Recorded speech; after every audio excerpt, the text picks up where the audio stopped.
Good morning and good afternoon, everyone. It's Yvonne here, and thank you so much for joining us. The founder of Botanical Brouhaha, Amy McGee, is my special guest today on St. Patrick's Day. Happy St. Patrick's Day to all my fellow Irishmen. We're going to be diving into the evolution of a botanical brouhaha. We're going to talk about content creation and InBloom Trust Co., which is super exciting. We're also going to answer your questions, so make sure you post them in the comments. I'm going to give everyone a couple of minutes before we get started, and while we're waiting, I would love for you just to say hello. Let me know where you're from. Hi, Huntress Florals. How are you? Glad you guys are able to make it to the live today. Also, just a reminder that if we have any technical difficulties, um, you just never know. Last two lives hung up on me. I promise you didn't press any button and it still hung up. Or, random internet issues. You just never know. So if that happens, we'll be back. Just give us a little patience and time, and then we'll get back up on live. But hopefully, fingers crossed, especially, we should have extra luck today, right? We won't have any of those issues. Also wanted to remind you that we will post this replay up on our blog along with the podcast and show notes. Also, as soon as we're done with the live on Facebook, it'll be available for replay pretty much as soon as we're done. I think it takes a few minutes to process, and then you can rewatch it and visit it anytime you want to. And with that said, I am going to bring on our guest, Amy. Hey, Amy. Hi. How are you? Doing great. Welcome to the show. And I'm so excited that the interviewer is now the interviewee today. How does that feel? It feels very nerve-wracking. That's how it feels. Yeah. You're giving me a new appreciation for our guests. Yes. Well, I know you're going to be amazing. I know everyone loves you, and I'm just really excited to do this with you and for everyone to get to know you a little bit. So, just in case people don't know who you are, I just start every show off the same way. Can you introduce yourself and share a little bit about your floral story? Sure. I'm Amy McGee, of course, and I own Botanical Brouhaha, which is a blog that's kind of grown into more than just a blog over the years. But I kind of discovered my love of flowers when we bought our first house when I was in my 20s. And I kind of discovered a love for gardening that kind of grew into a love for flowers. And I ended up entering the floral design industry, I guess. And I had a floral design studio that I built onto my house, and I did that for about 8 years. And I might note that I was also a dental hygienist. I was a dental hygienist for 24 years, so I was doing that alongside doing the flowers.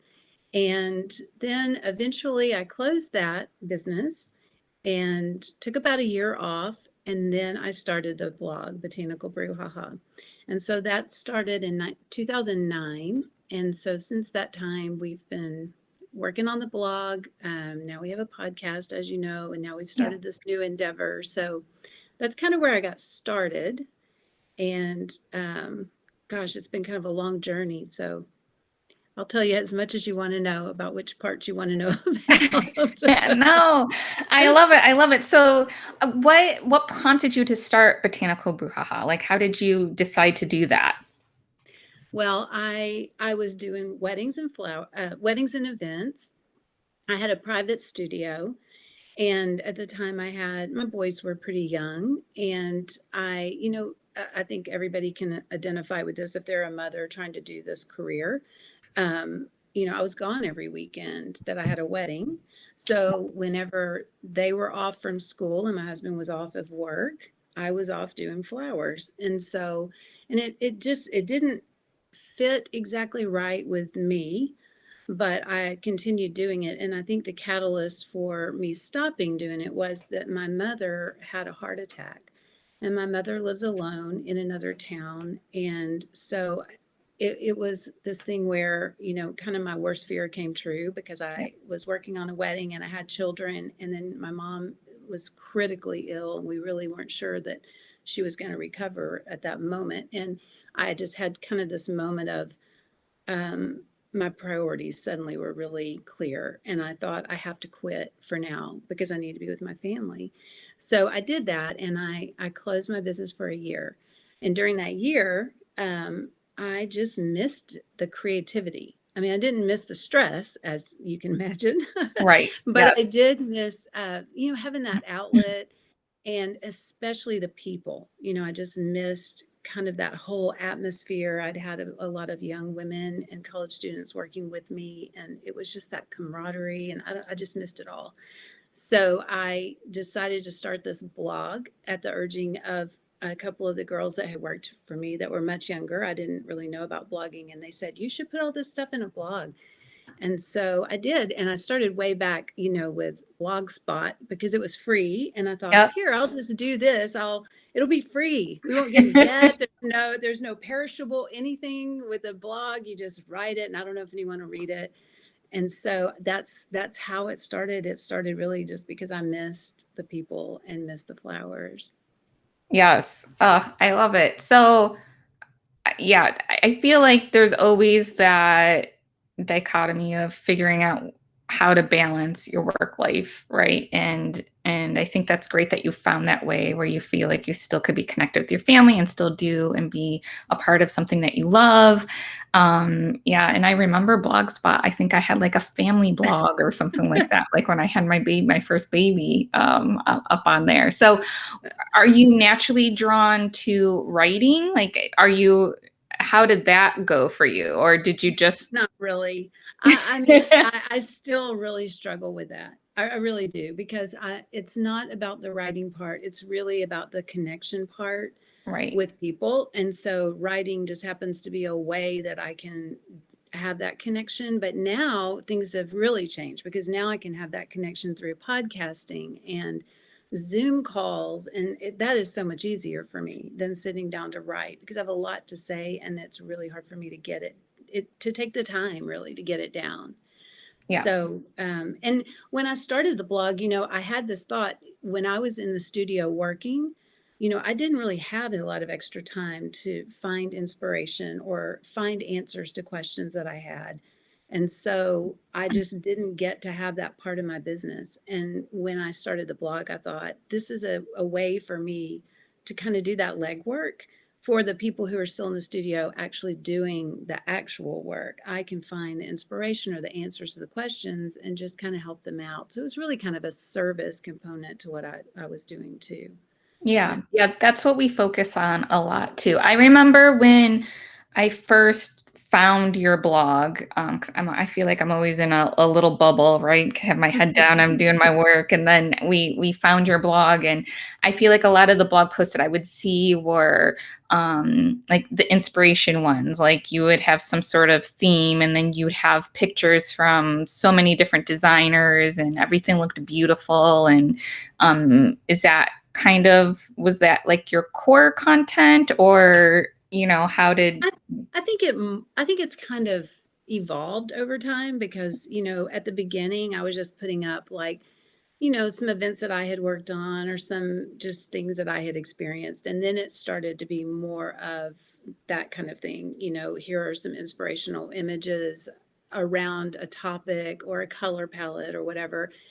And then it kind of evolved into, this is before, we had Facebook forums and all of that. So it was really kind of hard to find the answers that you needed. So we had an right. expert panel, and we would answer questions through that expert panel. And so, yeah, then it kind of became more, not just inspirational images, but a few other things.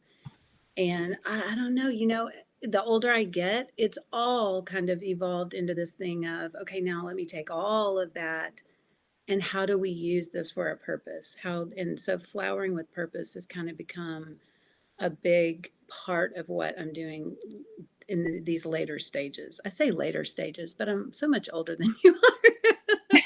I don't know how long this is going to go on. It's been a great ride. So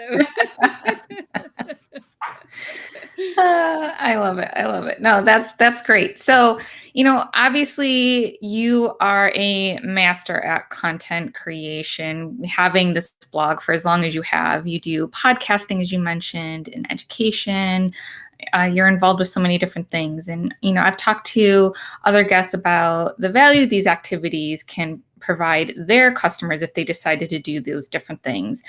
So I would love to help those who might be struggling in this area. And I'm just wondering if you can share some insight about your content creation process.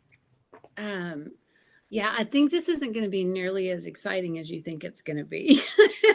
Mine isn't that exciting either. So, Right.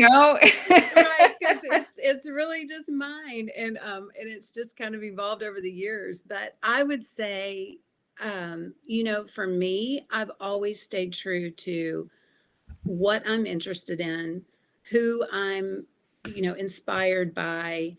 And I know that when we talk about business, there's this whole thing about you need to know who your clients are or who your audience is, and you need to find out what they want. You need to really play to that.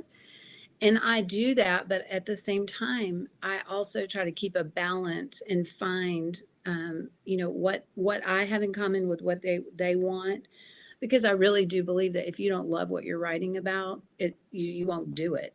Right. So I would say that's the number one thing is, I've just always made sure that I stay true to what I'm interested in, or at the time, what imagery looks great to me, what color palette I think is beautiful, and then also just listening to what people need, and sometimes, some way that's going to come together.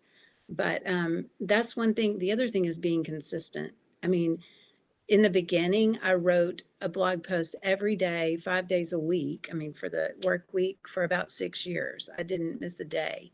Right. So, and Wow. that kind of, that gives you content that you can go back and reuse, but it just gets you in the flow. Now I don't do that because I have other ways to get the information out. So I do one blog post a week. And then I also do podcasting and other things. But I think being consistent is huge, so that people have something to look at. Right. And then the other thing I would say is just, I always want everything to be perfect and look beautiful. And when I look back over the years, we started on Blogspot. I mean, you couldn't even, I think you could pick like a background color or something like that. It was so ugly. Right. And the images were small, and then we moved up to a better blog, and then we eventually had someone actually build a website. And the funny thing is, all that content moved to our new site a couple of years ago when but it didn't format. Right. Because it can't format from Word, from that blog spot or whatever. So we have these little bitty pictures. I mean, it's so dumb. And I just wanted to take it down. But then at the same time, it's kind of the history of what we've been doing. So my I website. struggle with that too, Amy. I so struggle because we started on, I don't even remember what we started on. We started on some website, like on DNS, DSN, I don't even know. And then we moved over to WordPress, and then now we have a custom site. But I moved our blog over to HubSpot. And so I've struggled with like, which ones do I keep? Which ones do I get rid of? Which ones do I want to take time to make them look pretty? And some of them I just leave it and hope that, Well, this is like okay. a coming out. I'm like admitting to the world, I guess, because we've been doing that. We've been trying to go backwards. Yeah. And pick a featured picture and just update and whatever. But I mean, we've got 11 years worth of blog posts. So I mean, I can't possibly do it all. Yeah. And so it just is what it is. I mean, it's there. That's part of the history. I'm embarrassed by some of it, but it gets better. You evolve. And I guess the other thing I would say to people who are thinking about blogging, especially if it is so important for your business. I still believe it's really important for your business, because it really is. And I'm sure you've had Allison Ellis on here to say you own your website. Yes. And it's the I truth. say that too. Yes. Huge believer in that. It's huge. So it is really, really important, and it doesn't have to be perfect. It does need to be consistent, I think. And the only other thing I would say is that you really have to love your audience so much that you really long to connect with them. And, when I was thinking about this, that is why I have continued to do this for 11 years, because even though it's a lot of time and it's not always, it doesn't always pay for the amount of time you put into it. It's just that I have so much I want to say to my audience, and I long for ways to talk to them because I can't be with them in person. And Right. so I think that's the other key for me. And I don't know, for a business like a floral designer's business, you need to really love your clients and your potential clients and want to get that information out and make that connection. But that's about all I can say. I mean, other than that, it I just make a list of everything I want to talk about. I've got so many blog posts, and people say, "Don't you run out of things to write about?" I'm like, no, heck no. I mean, I've got pages of things that I Right. still want to talk about. Yes, I Never always goes away. feel like we have so much and just, we have other things that we have to get done too. So it's always finding that balance. I guess like a regular business owner, right? We have other things that we have to get done. We can't just blog and create content all day. There's other things that Right. happen on the back end that we have to do. And so Unfortunately.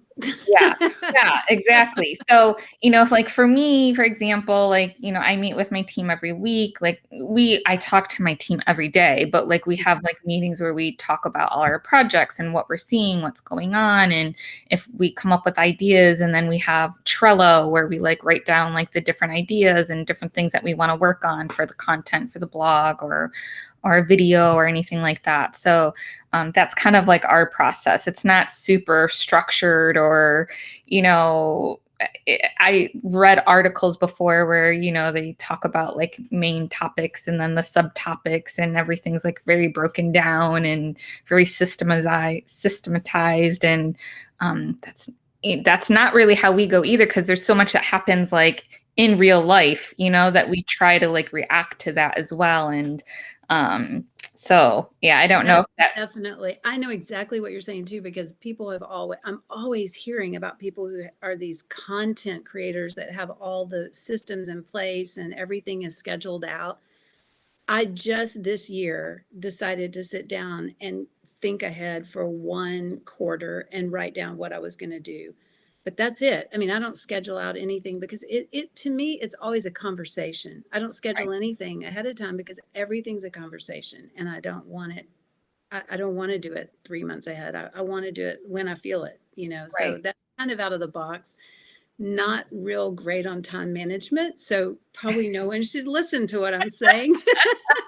And please don't send me an email giving me all the systems I need to put in place because I already know. I just don't do it. And I think that's okay because obviously it works for you. Yeah, it's a matter of opinion, but yeah.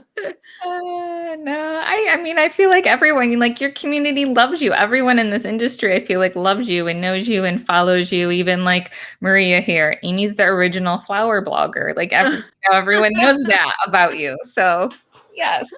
Well, we'll get to Maria. Maria's the original podcast co-host. So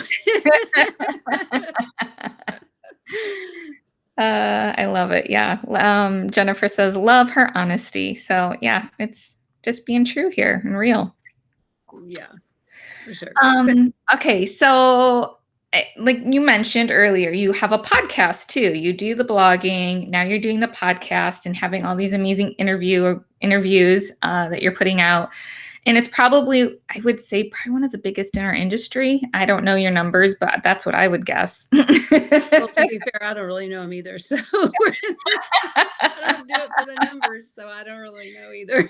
Right, right. I check mine occasionally, just to see, like, ooh, we hit like 60,000 downloads or whatever, like just so we Yeah, can celebrate with my team and that type of thing. But yeah, it's right, not something I obsess about either. right. We should, but we don't. But we don't.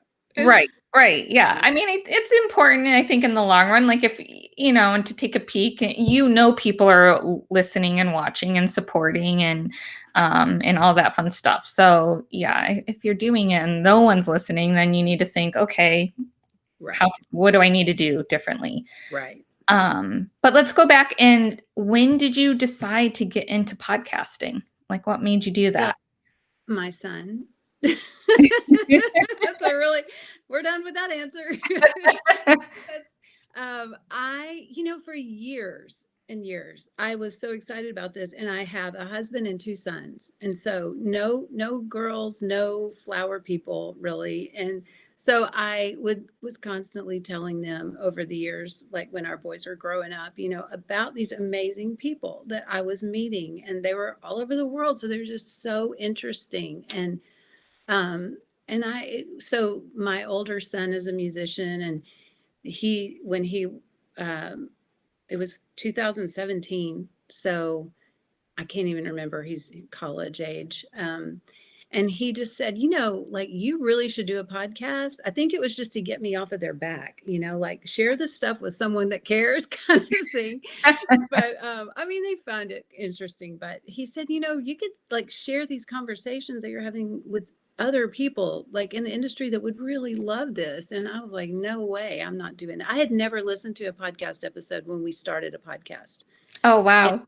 and he was like, okay, it needs to be about, how long do you want it to be? And I said, no more than 15 minutes, because no one's going to listen for more than 15 minutes to us talking. And he said, no, it has to be longer than that. I mean, that's how naive I was. So I was talking to Maria Maxit because she's in Houston, and we were friends, and we were just talking about different things that we were interested in doing and growing. And I mentioned this to her, and she said, I've wanted to do that. And so I was like, oh, great, then come be the co-host and we'll do it together.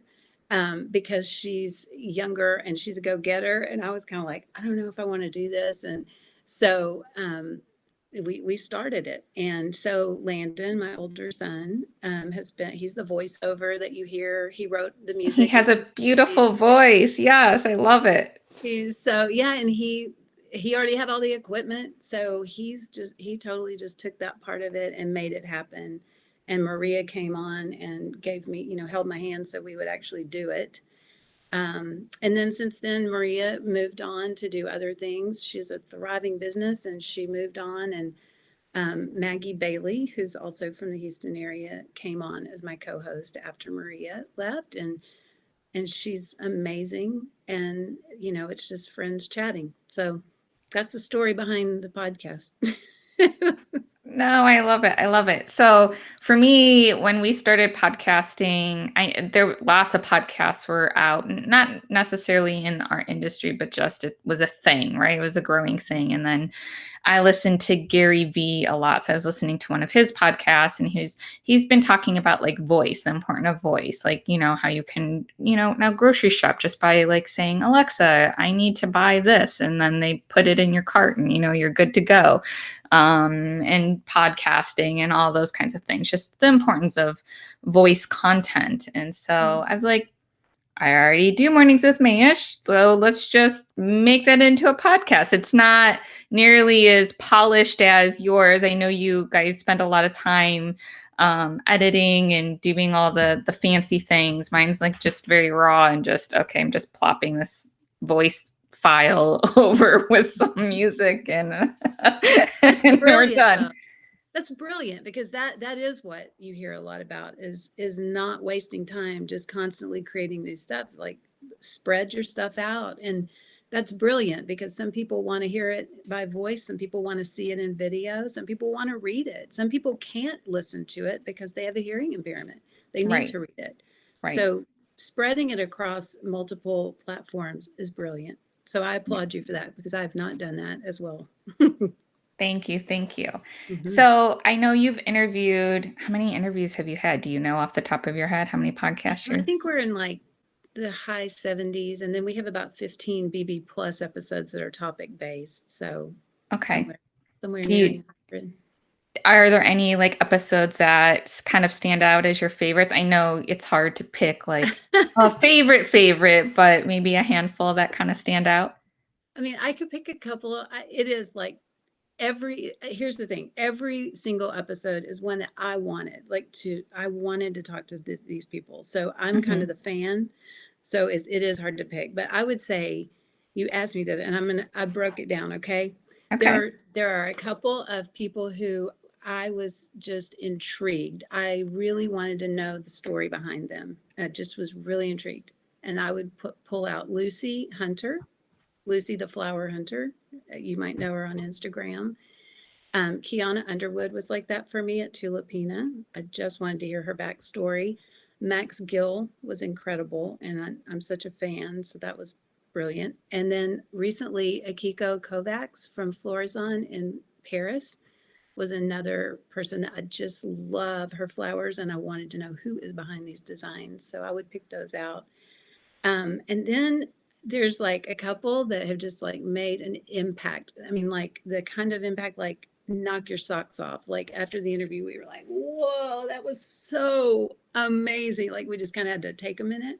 Right. That was Natalie Gill at Native Poppy. We've had her on a couple of times because she just gives you so much. And La Paris Phillips from Brooklyn Blooms recently was on, and that was another one that just kind of sent me. It was awesome. And then there's like always these that have like we just have like this deep, deep connection. And Mhm. so those are the ones where I'm embarrassed when we're done because I end up crying at some point during the thing. And I'm always like, I'm so sorry, that's so stupid. But really the connection and for those, I think Connor Nesbitt was one of those for me. Phil Perry was another one. And more recently, Lauren and Leah Palmer from The Wild Mother. Right. I think, and the thing is, those episodes, I know they connected with a lot of people because I got messages about the impact that the things we talked about in those episodes made on people way outside of flowers. So, so anyway, that's just a few, but man, I love them all. I Yes. mean, it's all been amazing. Oh, I love it. I love it. I'll look up all those episodes too, so that way we can link them, so that way people can find them easily as well. So that's awesome. Sure. Love it. Anyone have any questions for Amy? Make sure you post them in the comments. Just a little reminder. Okay, so we talked about, I'm going back to the blog, and we both talked about how we have like all these older blogs from years ago. For me, when I look, I still have like older blogs that bring in like significant traffic to our blog. Do you have some of those like oldie but goodies that you want to mention and share with everyone? I mean, number one, hands down, just keeps on bringing in the traffic is this do it yourself. It was a ribbon dyeing tutorial that we did with Emily Avinson of Floripian. And I mean, you can just Google and you'll find it. And she was, hand dyeing these silk ribbons. And so she put together this tutorial and showed exactly how to do it and all the different colors and how to achieve the different colors. And so I constantly get traffic from that one for sure. And the other thing I would say is we did those expert panel well, they were like blog posts, but we would ask our audience for questions and then we Right. would address one question. But we had about 5 to 7 people on that expert panel at any given time. And Mhm. this was before the forums. Like, we don't need this Right. anymore because we have Facebook forums. You just go in and ask, but we didn't Right. have. Immediately, and you get answers right Right, away. right. So, but we did that for several years and we had great experts that were answering those questions and sending in images and stuff. So there's like 107 of those posts with different questions over the years. And I don't know, I think we stopped doing it in about 2017 or something like that. I mean, whenever things started taking off in forums, I was like, okay, you know, no, we don't need that anymore. Now we'll move Right. on to something else. But those were helpful and people still look at those. I still refer people to them. Yeah, yeah, that's very cool. For us, I have like a flower wall one, like how do you calculate the number of Oh, flowers you need? It's all over like flower math blogs, like the flower geometry I have, like how to figure out like a circle and a sphere and all that fun stuff. So yeah, and then obviously there's other ones too, but those are the ones that are kind of like stick out in my mind. that's so helpful. So I helpful. know, and it feels like it's so old, and it's just really funny because it's. But you know what? Like when I was in the studio years ago and I didn't know how to, I mean, I could have never figured out how to figure out how many flowers to put on the wall. And when someone finally said, do it by the foot, I was like, oh, well, that is so simple. Like, why didn't I not Right. do that myself? I don't know. So Yeah. I'm glad you've got that down in writing because I'm sure that's helpful. None of us Yeah. are math people, really. I mean, a few, but not many. I love it. I love it. Valerie says, very enriching conversation. Thank you, Yvonne and Amy. Well, thank you for Oh, watching, thank you, Valerie. Val. So sweet. Okay, so let's move on to one of your newest projects. You started Okay. McGee Trust Co. back in November, I believe. So congratulations on that. That's always exciting to launch something new. Yeah. And can you just share with everyone what it is and how it all came together? Yeah. Yeah. So this happened during the pandemic, like a lot of people. Yeah. And it happened for a couple of reasons, but essentially it is an extension of what I've been doing at Botanical Brouhaha for years, which is providing resources for people, just connecting people with to what they're looking for. So, I always get these questions via email or DM about, do a class about whatever the thing is, or do you know where I can find whatever the product is? And I answer these things. So this was just a more intentional way of me putting all of that into one place. So Bloom Trust Co. is a website. It's a hub of resources that are vetted. There are things that I know about, that I trust, that I believe in. I know the people that are involved in these companies, like Mayesh, for instance. And it's just a place where you can go in and find things that you need. And we also, we kind of, I say we're almost like a concierge because there's also a help button. And so you can just hit that button and ask us, if there's something that's not on the site that you're looking for, then we can help you find it. So it's all resources in one place that I recommend. It's anything from courses that you can take to blogs and books and services, people that provide services that you might be looking for, a coach or I mean, there's just wholesalers and there's just a lot of stuff in there. Can't name it all, but Right. that's what it is. And it's been an amazing project, a lot of work, and it's growing all the time because we're always adding new things as resources. But the biggest thing that has happened that I did not anticipate is that we have some incredible people that have become members, and they are pushing the direction of Bloom Trust Co. in a new direction already. And we just started in November. So I'm just Wow.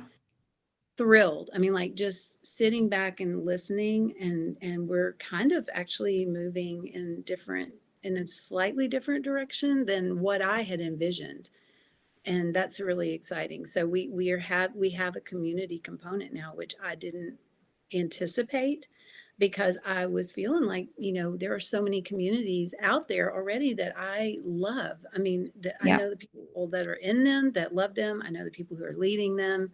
So I didn't know Mm-hmm. that anyone wanted that as part of Bloom Trust Co., but apparently they do. So now we're also doing that. We're having a monthly meetup for our members. We're having a monthly meetup for the growers who are members separate. And then we're having guest speakers come in, coaches, photographers, marketing expert, just different people to answer the questions that the members have. So that's kind of where we are now. That's awesome. That's so, so exciting. So, everyone that's listening or watching, I have the link in the comments. I shared it on the screen, and then, of course, it'll be in the show notes for you as well. But it's just bloomtrustco.com. And it sounds amazing. I'm so excited for you and really excited about the community part. So, like, how will you manage that part? Is that like on like a live, a Zoom? Yeah, right now we're doing Zoom because, for me, everything is about community, everything is about conversation, and it's about small group, personal connection, not huge. So for now, that's what we're doing. We're meeting in small groups on Zoom so we can have face to face contact. Um, and we'll see where it goes. I think we're headed in a new direction, but the basis of it is this, website where you can find the resources. I just didn't. I didn't know this is what was going to happen, and it's so exciting. I mean, I'm really just so happy because that's my heart in the first place. So Yeah. Yeah. awesome. That's all. Yeah, it's amazing. And so I feel like too, it'll be a little circular funnel for you as well, right? You're gonna get to meet a lot of new people, I'm imagining, and connect with people on a deeper level. And then I'm sure that'll spur ideas for new interviews and new content, and it kind of helps feed your first business as well, which is, I think, really cool. Yeah, no, definitely. It's all one big thing. It all Yeah. works. Yeah. Yeah. And speaking of the people and everything that you've interviewed and the people that you've featured on your podcast, how do you know of everyone? Like, is it just through Instagram or websites or just talking with people? Like, you know so many different people. How does that even happen? I think it's just, I do look at social media, mostly Instagram. Hmm. And people tag me sometimes. Sometimes I find out that way. But I really do try to stay true to my own, just whatever I really, really love, because that's how you keep the passion alive, right? So, Right. I do look at things. If something really is intriguing to me, that's when I contact somebody. Occasionally, people will contact us and say, I have an idea for someone. And we try really hard to listen to our audience and see what they want, and then try to invite guests that are in alignment with that. But, and then you just meet people. I mean, you Yeah. just talk to people, like I'm talking to you. We talked before this, and then you just meet people that other people know, and they say, oh, you should meet this person. And I mean, it's just such an incredible, if this is a career, this is like a dream career, right? I mean, Right. Yes. like who wouldn't want to do this job, So, I don't know. I just always have my ears open and my eyes open, and I don't know, find things that I like. I love it. I love it. Okay, so my last question for you is, I know that you're really passionate about giving back to the community. I can feel it and see it just with you talking about our industry and everyone that you've connected with. And so I know that you are passionate about community and social justice issues. Do you have any recent events that you're involved with that you want to share with us? Sure. This is the heart of it all. Right. Um, we give back a portion of our profits from anything that we do to, and also we've had some special events where we gave all of our profit, but on a day-to-day basis, anything that we do with Botanical Brouhaha or InBloom Trust Co, we give a portion of our profits back to causes that we really believe in. So two things. Right now, I'm working with lobbyists to advocate for local as well as statewide children, in asking the legislators of our state of Texas to raise the minimum age of children who are detained in juvenile justice centers from 10 to 12.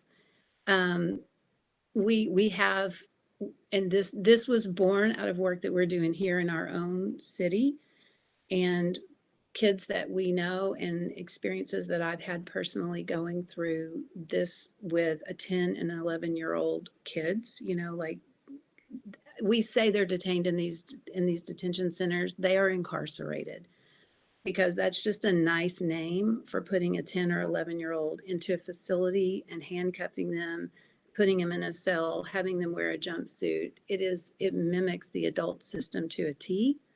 And then we have now created trauma for these kids. So that's one of the ways that we have used our platform to work on behalf of these kids. So that's one of the things we're doing right now, is trying to get that minimum age raised so that we would, instead of incarcerating these 10, 11-year-olds, give them some services that they need, some counseling and some other services for their families.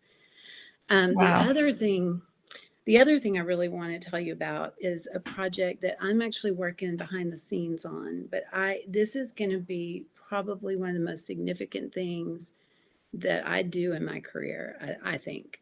And that is, we're working behind the scenes to support Lauren, Leah, and Kelly Palmer of the Wild Mother on a project that they're working on. And so we're just coming along beside them, just behind them, to try to make sure that this project happens, and it will. But I don't know if listeners have heard of the Greenwood Race Massacre that happened in 1921 in Tulsa, Oklahoma. You may have heard of Black Wall Street, but this was an area in Tulsa that had it had a Black population that was thriving. There were doctors, dentists, churches, people lived there. There were businesses that were Black owned. There were florists there that were Black owned. It was thriving. And there was a race riot, and you can just Google and read a little bit about it on Wikipedia. There's not a ton about this because it was covered up, but there were people who were murdered in that massacre, and they burned, I don't even remember how, I think it was like 36 blocks. This whole area of town was burned. Wow. And burned the businesses. People were homeless. People died there's not even an accurate count of how many people lost their life because it was really not talked about. And there are now people who are adults who never learned about this in school. I mean, I didn't know about it. I doubt you knew about it. No, not until you told me. Yeah. Right. But there are people who live in Tulsa who don't know about it, who Right. went to school there, So the Palmer sisters are very passionate about their work with social justice and just healing, and they have such a beautiful way of dealing with these things. And so they are actually going to be involved with this project. And I'm going to read something, if you don't mind. I don't want to get this wrong. And for people listening, I want you to hear.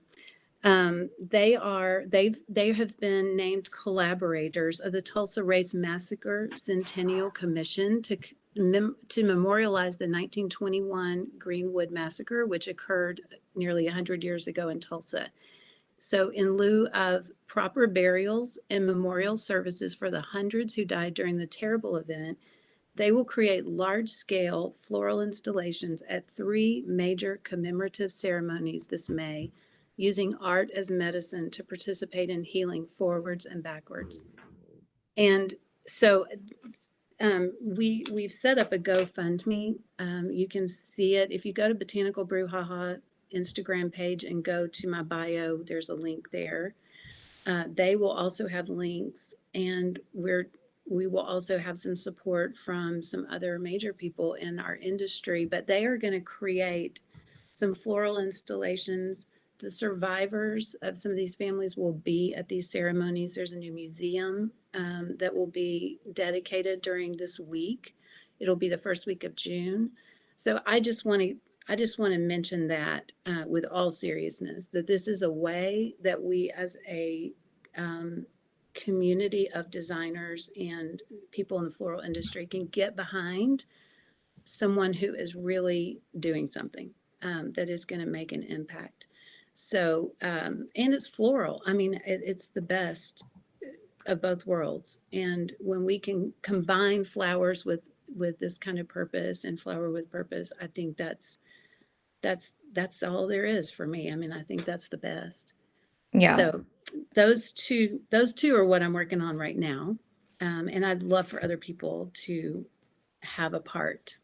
And they're going to have a hashtag where we will all be able to get involved in this project, not just on the ground what they're doing, but we will all be able to participate through this hashtag.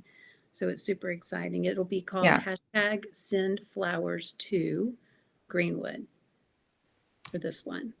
So that is great. So hashtag Send Flowers to Greenwood. I'm going to put that in the comments. And then I also put the link for the GoFundMe page.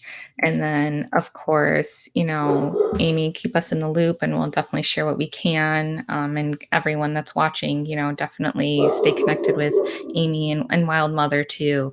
Definitely the Wild Mother. Yeah. Yeah. So I think all of those efforts and endeavors and just the passion again behind that is just amazing, and really speaks to what our industry is about, just supporting people through whatever emotion they're going through, and saying it with flowers in a beautiful way. So I think that's Yeah. great. They always say they have a hashtag. They always say more than just flowers. And I knew when I interviewed them on the podcast, and I met them through Sue McCleary. You ask how I meet people. She said you really need to know them, and so we interviewed them. And that hashtag I knew immediately. More than just flowers. I mean, that's Yeah. growing with purpose. We're in alignment. So yeah, yeah. That's a mouthful, but thank you for letting me share that. Yes. Yeah, I'm happy. I mean, that's part of this platform, and I definitely want to be able to share what people are passionate about and help spread the word. And so always happy to help for sure. Yes. Oh, so good. It's feel good stuff, helping out the community. Everything that you do for our industry is amazing. Do you have any parting words that you want to end the show on before we wrap it up? I mean, no, it's just such an honor. I mean, to be in this industry, and thank you. I think I would say thank you to the people who read our blog, listen to the podcast. Thank you to Mayesh for doing all of this. I mean, it's amazing what you all are doing, and we do talk about the resources that you have, your own resources that we talk about all the time. So I appreciate that. Makes my job easier. Well, thank you. We appreciate any support we can get. Thank you. Yes, thank you. No, it's an Awesome. honor. Till next It time, I guess, huh? Yes, till next time. And that's a wrap. Thank you so much, Amy. You really are just a beautiful shining light in our industry. I think everyone appreciates everything that you've done and you continue to do. And I just look forward to continuing to grow our relationships. I think this is like our first time working together. I know you've worked with Allie on my team, and Patrick, and so yeah, I hope this is just the start of what we do together. So thank you. Thank you very much. All Thanks, right, everyone. guys. Yeah, thank you everyone for watching and spending some time with us today. Again, happy St. Patrick's Day, and stay tuned for our next show and send in any floral questions that you may have. And I hope you guys all have an amazing day. Take care. Bye-bye. Bye.